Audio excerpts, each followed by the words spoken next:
Во суштина постои правилник или процедура за начинот на кој што студентите ги извршуваат праксата. Тие добиваат и дополнителни кредити во рамките на семестарот кога таа е задолжителна да се реализира, но мора да потенцирам дека голем дел од тие активности се со одредено номинално извршување. Тие се задолжителни, но повторно вклученоста на универзитетот во доменот на типот на активности и на што точно се реализира за време на праксата е ограничена.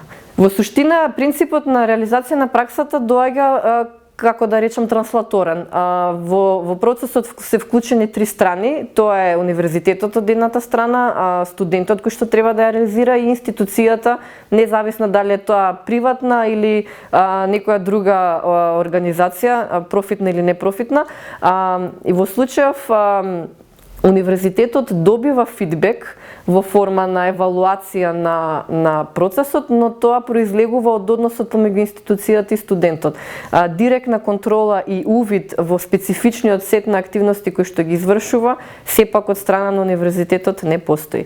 Се настојува или се верува дека во тој однос се базира на принципот на bona fide или на доверба, на индивидуална одговорност на студентите кои што се инволвирани во процесот.